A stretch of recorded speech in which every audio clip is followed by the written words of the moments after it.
네, 시장을 주도하는 업종과 이슈에 대해서 심층 분석해 보는 시간입니다. 마켓 로드맵, 오늘은 루크투자연구소 임순재 대표 자리하셨습니다. 어서 오세요. 네, 안녕하십니까? 네.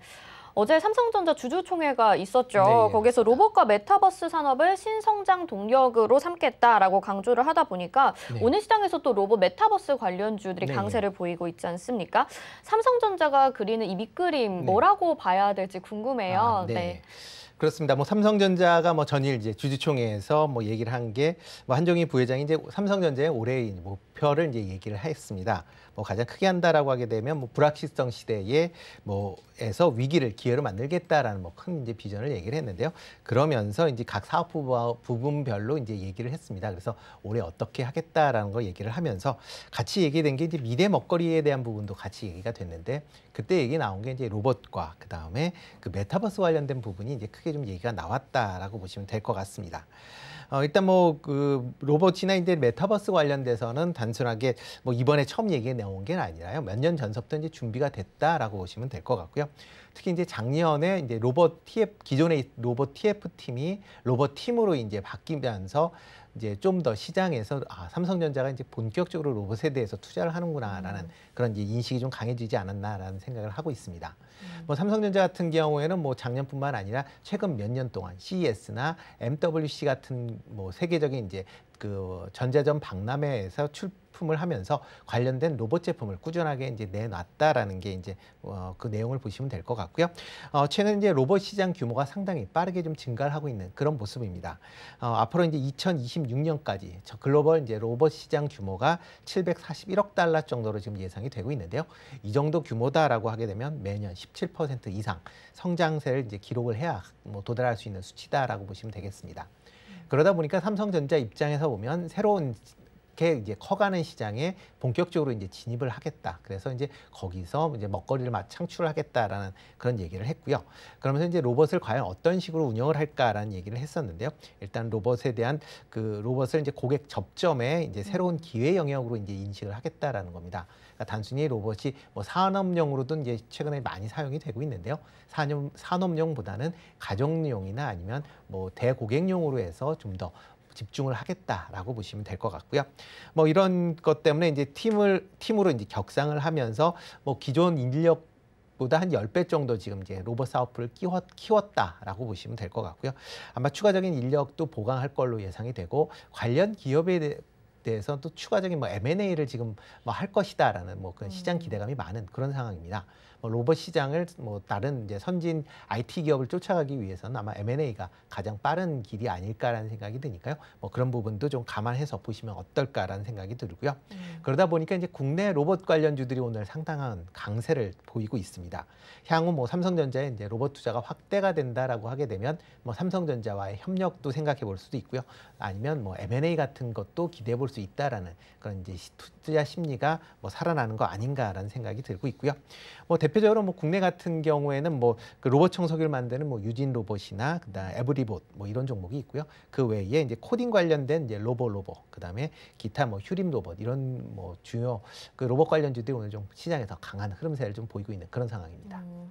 기대감도 확실히 있는 상황이고 여기에 투자도 확대해 나갈 계획이라서 네. 시장에서도 굉장히 분위기가 반기는 분위기인 것 같아요. 네. 그리고 이 삼성의 보행 보조 로봇이죠. 잼스가 네. 이제 상용화될 예정이고 추후에 다른 로봇들도 개발이 될 예정인데요. 어떤 로봇들이 발표가 될지 좀 궁금하기도 하고 네. 업계에서 좀 볼만한 관심 있는 로봇 그리고 수혜 종목들은 또 어떤 게 될까요? 네, 일단 삼성에서 일단 전시회장에서 내보낸 거는 대부분 산업용보다는 일단 가정용에서 쓸 수 있는 그런 이제 친화적인 얘기로는 좀 라이프 컴퍼니언이라는 이제 그런 개념을 쓰고 있는데요. 일단 인간에게 이제 도움을 줄 수 있는 그러한 로봇 제품이 우선적으로 출시될 것이다라고 기대를 해보고 있습니다.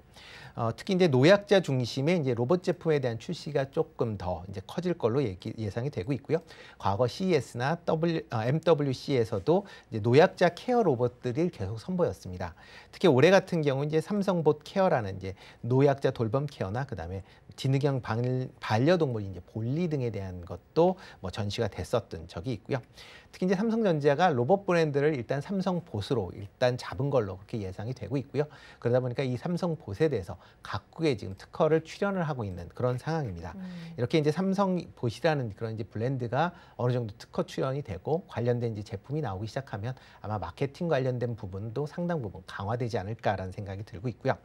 아마 그 삼성봇에서 아마 지금 처음 나오는 뭐 로봇을 본다라고 하게 되면 삼성봇 뭐 잼스 힙이라고 돼 있지 네. 않을까라는 생각이 드는데요. 일단 뭐 처음에 이제 그 시제품을 공개할 때는 이제 잼스 힙이라는 이름으로 공개를 했기 때문에 그 앞에 아마 삼성봇이라는 것이 붙을 걸로 예상이 되는데요.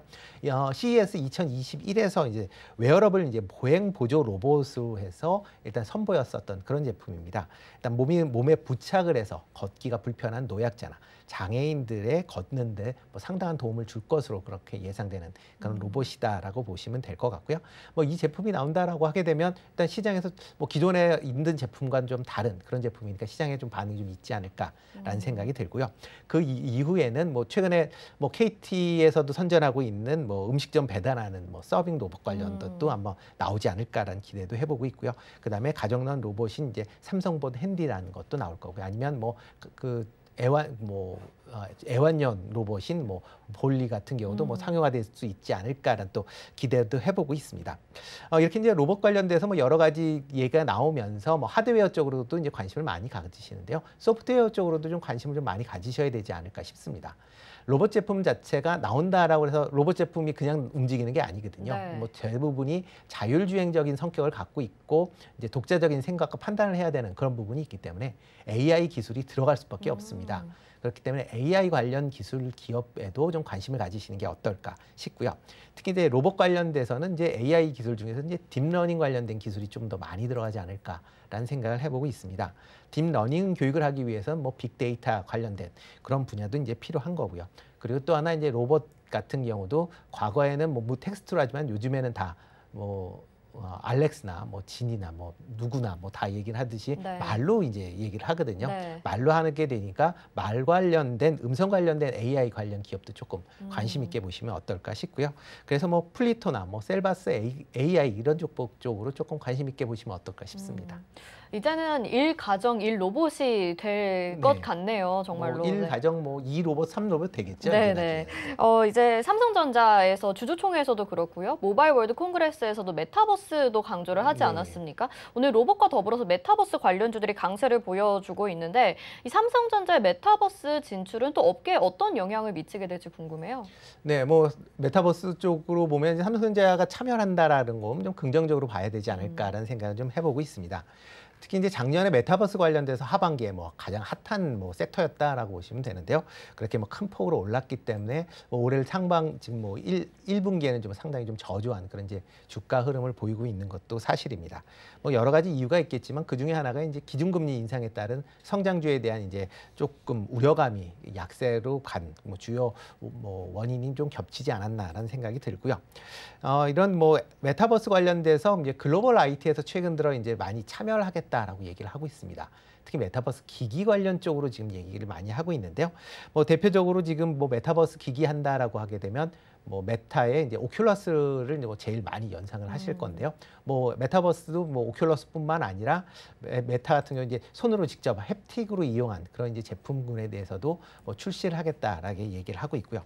애플 같은 경우도 올 연말 정도에 뭐 XR 관련 기기를 출시할 것이다라는 뭐 얘기가 지금 상당 부분 나와 있는 그런 상황입니다. 마이크로소프트 같은 경우도 뭐 삼성전자하고 메타버스 관련된 기기를 만들 것이다라는 또 그런 얘기도 나와 있는 그런 상황이고요. 뭐 이런 메타버스 관련돼서 뭐 단순히 기기뿐만 아니라 뭐 관련된 소프트웨어 쪽으로도 M&A가 상당 부분 지금 진행이 되고 있는 그런 상황입니다. 대표적으로 이제 마이크로소프트 같은 경우에 세계적인 게임인 액티비전 블리자드를 뭐 올 초에 82조 원에 이제 인수를 한 그런 계약을 체결을 했고요. 마이크로소프트 같은 경우에 기존에 이제 메타 게임이라고 하고 있는 마인크래프트를 현재 보유하고 있습니다. 이런 마인크래프트와 액티비전 블리자드의 그런 이제 기술력이 합쳐진다라고 하게 되면 기존에 이제 갖고 있는 메타버스와는 또 새로운 영역의 그런 이제 메타버스 플랫폼을 만들 수 있지 않을까라는 것도 뭐 시장에서 이제 기대해 보지 않나라는 생각이 들고 있고요. 뭐 조금 전에 말씀드렸듯이 메타 같은 경우는 뭐 메타버스에 집중하겠다라고 해서 과거에 페이스북이라는 사명을 메타로 바꿀 만큼 그만큼 그 글로벌 IT에서도 관심을 많이 갖고 있다라고 보시면 되겠습니다. 뭐 삼성전자도 이거에 발맞추어서 뭐 메타버스 관련된 기기에 대한 출시가 뭐 이루어진다라고 하게 되면 시장 내에서도 뭐 일단 그 시장 규모가 좀 더 확대될 수 있다라고 보시면 될 것 같고요. 그와 관련돼서 뭐 단순히 기기뿐만 아니라 메타버스 관련된 컨텐츠 분야도 좀 더 관심 있게 다시 이제 봐야 되지 않을까라는 생각이 들고 있습니다. 일단 뭐 작년 이후서부터 하락을 많이 했기 때문에 뭐 주가가 저점이다라는 뭐 그런 부분도 있고요. 특히 이제 메타버스 관련돼서 특히 이제 K 컨텐츠 관련된 분야에 대한 뭐 다양한 컨텐츠가 국내에 존재하고 있습니다. 뭐 드라마나 영화, 게임에 대한 뭐 다양한 IP를 또 갖고 있고요. 이런 걸 활용한다라고 하게 되면 뭐 K 컨텐츠 관련된 부분으로도 좀 더 관심 있게 좀 보시면 어떨까 생각이 들고요.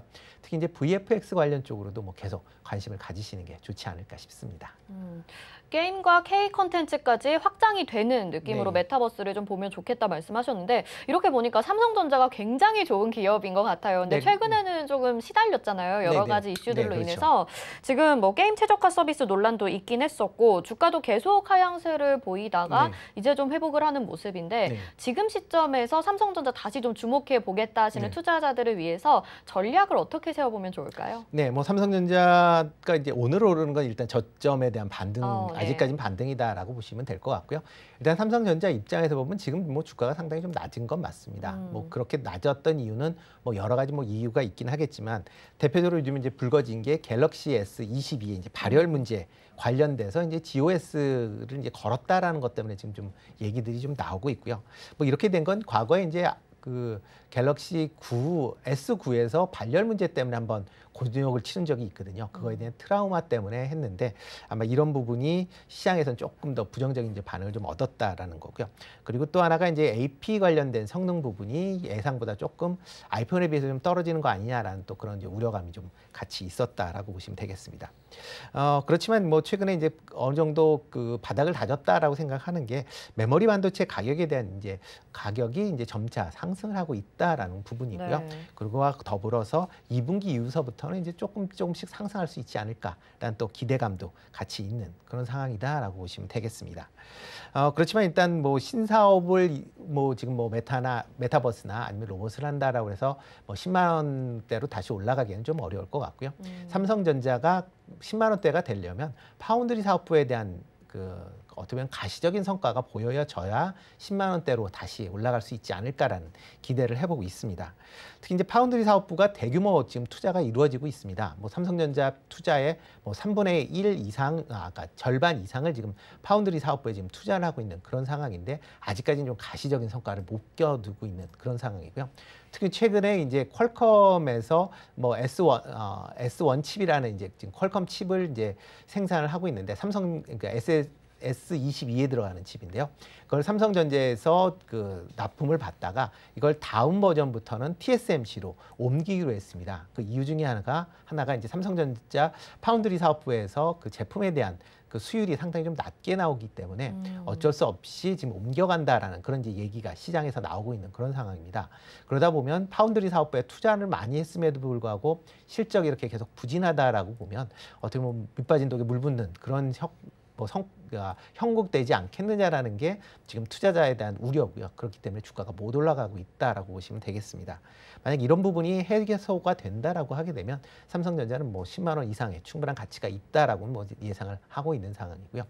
따라서 투자자 입장에서 보면 지금은 아직까지는 뭐 옆으로 횡보하는 그런 상황이기 때문에 저점에서 그냥 뭐 장기 투자를 하겠다라는 생각으로 저점에서 분할 매수하시는 전략이 더 낫지 않을까라는 생각이 들고요. 뭐 단기적인 뭐 모멘텀을 갖고 투자를 한다라고 보기에는 아직까지는 조금 시기가 좀 빠르지 않을까라는 또 그런 우려는 또 갖고 있습니다. 네, 10만 전자 기다리시는 분들 많으실 것 같은데 오늘 이야기 잘 참고하셔서 좀 중장기적으로 바라보시는 전략이 제일 좋을 것 같습니다. 자, 오늘 로봇과 메타버스 집중 포인트 확인하시면서요. 루크투자연구소의 임순재 대표 오늘 말씀 여기까지 듣겠습니다. 고맙습니다. 네, 고맙습니다.